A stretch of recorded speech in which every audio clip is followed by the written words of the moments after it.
Evil, conniving son of a bitch. I know what sells on YouTube and what doesn't, but I'm not gonna change my MO on anything that I do. Now here's what I want to get to. Tassie's a no-brainer. Tassie's what you would dream to have more examples of.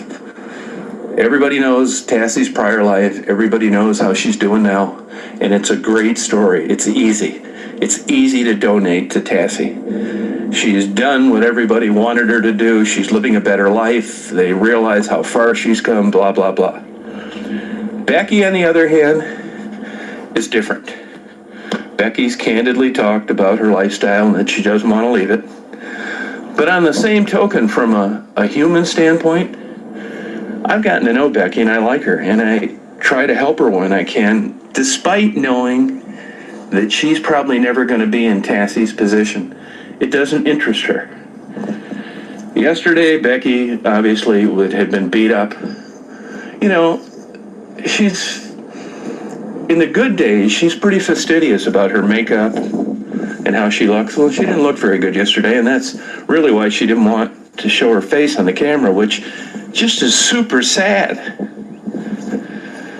I mean, even though she has a drug issue, she still has children she's not with. Some wacko is contacting her grandparents and her mother, telling them that I'm a serial killer and she's going to be the next victim. It's just a lot of, for an already bad lifestyle, they are making it worse. Now throw in getting beat up, nothing to eat, and staying in an abandoned house, which since I've known Becky, this is the first time I've known of her to be staying in an abandoned house. Walking the streets, gonna get picked up any second, a lot of stress associated with it. So you can look at me like, hey, you know, you're a big dumbass, you're enabling these drug addicts, they're not gonna get any better. If people like you would go away, they'd be in jail, blah, blah, blah. That may be true, and I will admit to a weakness of wanting to help somebody like Becky, knowing that she may not get any better, because I just can't stand the thought of her. I don't care what her habits are, what her past is, that she doesn't have her kids. I can't stand the thought of a woman out walking around looking for tricks at 4 a.m. with nobody in their life. It bugs me. And because of that, I to pay Becky more for things because I know she needs the money. Does some of it go for drugs? I'm sure it does. I'm positive it does.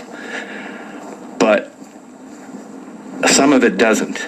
And where that money gets split up, I don't know. I get shit tons of hate mail, and even though I don't agree with it, I understand from a person that's doing well, that pulled themselves up from a similar circumstance like Becky, and they're doing great now.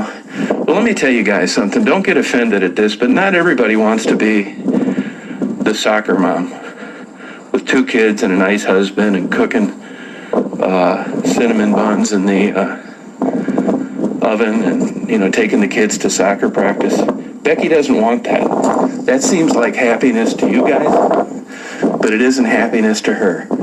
I don't know all the trauma that Becky suffered with, but all these women, when I've gotten to know them better, and Becky's never shared it with me, there's something that triggered this lifestyle. And I can tell they have a breakdown where they just give up.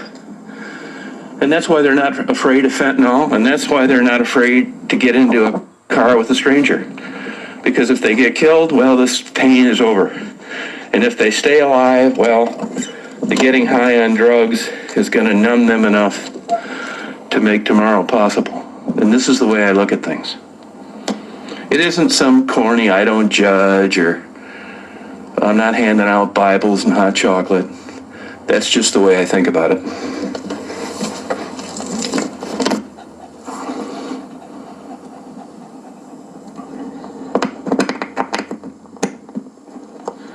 I mean, you know, at the beginning, you know,